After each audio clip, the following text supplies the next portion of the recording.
Le Grand Matin Sud Radio, 8h-10h, Benjamin Glaise. Sud Radio, il est 8h11, c'est à la une, les Jeux Olympiques. La France va-t-elle dérouler le tapis rouge à une secte? Le plus célèbre des ambassadeurs de la scientologie, Tom Cruise, est pressenti pour être l'une des stars de la cérémonie de clôture des JO au Stade de France. D'après nos confrères d'RMC Sport, l'acteur aurait déjà réalisé des tournages dans Paris, une séquence pour faire la bascule vers les Jeux de 2028 prévus à Los Angeles. Étienne Jacob, bonjour.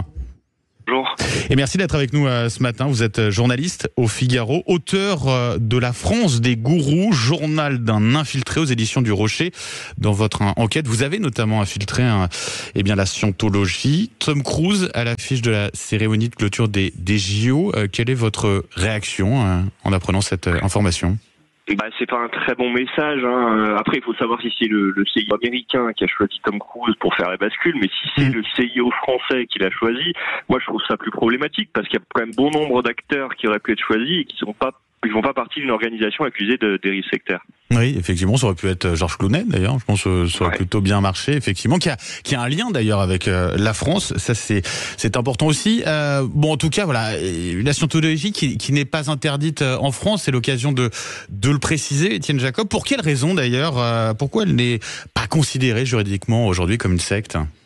Il y a une liberté de croyance et on peut pas dire à une organisation elle est une secte et on l'interdit de manière aussi simple. Mais ça reste quand même une organisation qui est dangereuse, qui a pignon sur rue, qui a acheté un bâtiment pour 30 millions d'euros juste à côté du Stade de France en vue des JO pour se renforcer. Qui vient d'ouvrir, pour ces JO. Voilà, qui veut justement en vue des JO rendre la France plus scientologue. Donc il y a quand même une stratégie de reconquête en vue des JO et voir Tom Cruise faire partie du process, c'est quand même inquiétant. L'organisation a été quand même condamnée pour escroquerie en bande organisée. Ils sont poursuivis pour abus de faiblesse, pour harcèlement moral, alors qu'aujourd'hui il y a plus de 500 000 personnes qui sont victimes de sectes en France, c'est quand même inquiétant. Oui, alors il y a aussi eu ces nombreux signalements qu'il y a régulièrement auprès de la MIVILUD, la mission interministérielle de vigilance et de lutte contre les dérives sectaires. On a des rapports parlementaires aussi qui disent la scientologie c'est une secte. Qu'est-ce qui fait que finalement elle est toujours autorisée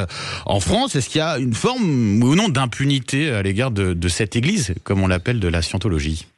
Comme je disais, ils sont très puissants. Par exemple, vous avez une école à Vincennes qui enseignait la scientologie en secret aux enfants. Ça fait 25 ans qu'on attend le procès. Il y a eu 10 juges d'instruction qui se sont succédés sur le dossier. Donc voilà. Ils arrivent à éviter les procès, à les repousser en tout cas le plus possible, même si parfois ils sont quand même condamnés. Quand on est très puissant comme ça, forcément, on arrive à limiter la casse, même comme une grande entreprise, on va dire. Vous l'avez dit, la scientologie qui a des ambitions en France, à travers notamment ces Jeux Olympiques avec ce bâtiment, effectivement, qui vient d'ouvrir ses portes à 2 pas du Stade de France. Vous qui avez, Étienne Jacob, infiltré notamment la scientologie, c'est quoi la dynamique actuellement en France? Est-ce qu'on a une idée d'abord du nombre d'adeptes qu'il y a aujourd'hui? C'est quelques milliers d'adeptes au sein de l'église de scientologie. Ils sont surtout très présents et puissants aux États-Unis, mais ça leur permet d'avoir une puissance financière qui leur permet de se développer. Et là, c'est vraiment l'objectif. Ils ont inauguré leur centre il y a quelques semaines. Le mois dernier. Un nouveau centre il y a quelques semaines à Paris. Donc forcément, on a cet objectif et il y a ces têtes d'affiche dont font partie Tom Cruise et d'autres aussi acteurs américains qui aident aussi pour eux crédibiliser le mouvement, mais en vérité ça ne change rien au fond du problème. Donc l'objectif, il n'est pas forcément tourné vers les touristes qui vont être là pour les Jeux Olympiques, il est avant tout tourné vers la France. En tout cas, il y a cette double idée. Peut-être. Oui, il y a cette double idée parce que forcément on va avoir des personnes venues de l'entièreté du globe qui vont forcément connaître les dérives de l'église de scientologie et en plus leur idée c'est pour séduire c'est de faire rentrer par un biais en disant non, on n'est pas forcément une église de scientologie, c'est-à-dire qu'il faut rentrer par des conférences, par des formations gratuites qui sont autant de portes d'entrée vers leur objectif principal. salle, c'est leur séance de dianétique où vous êtes face à quelqu'un, vous devez raconter vos derniers souvenirs et c'est censé vous on va dire canaliser tous vos sentiments et vous permettre d'être mieux. En vérité, c'est souvent l'inverse qui se passe. Un mot pour finir, tout de même, Étienne Jacob, l'actualité, la loi contre les dérives sectaires, puisque la France veut lutter contre ces dérives sectaires.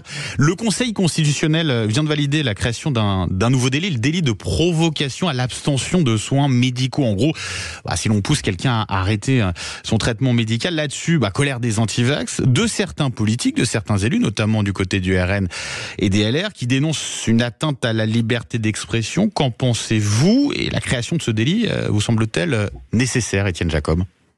Je pense que c'était quand même nécessaire parce qu'aujourd'hui on a des gourous, des leaders de sectes qui appellent directement à ce que le cancer puisse être soigné par de la simple méditation, par le fait de manger cru, de boire du jus de légumes. Donc ça c'est quand même dangereux. Après je peux comprendre aussi sur les vaccins, il y a cette inquiétude aussi, oui. Oui, il y a cette inquiétude parce qu'il y a aussi et ce qui va être difficile pour moi sur le plan judiciaire, c'est d'arriver à dire que la personne a vraiment voulu arrêter ses soins ou est-ce qu'elle a été poussée à l'arrêt de soins. C'est quand même dur à prouver. La personne qui est une victime de secte, son libre arbitre se trouve vicié, il est altéré. Donc forcément, elle va avoir l'impression de faire son choix d'arrêter les soins, alors qu'en fait on l'aura poussé. Pour arriver à prouver ça sur le plan judiciaire, c'est quand même très compliqué. Comme aujourd'hui, c'est très dur d'aller condamner des personnes pour abus de faiblesse, des personnes qui sont des leaders de secte. Merci beaucoup, Étienne Jacob, journaliste au Figaro. Je rappelle le titre de votre livre, La France des gourous, journal d'un infiltré aux éditions du Rocher. Merci d'avoir été avec nous ce matin sur Sud Radio et très bonne journée.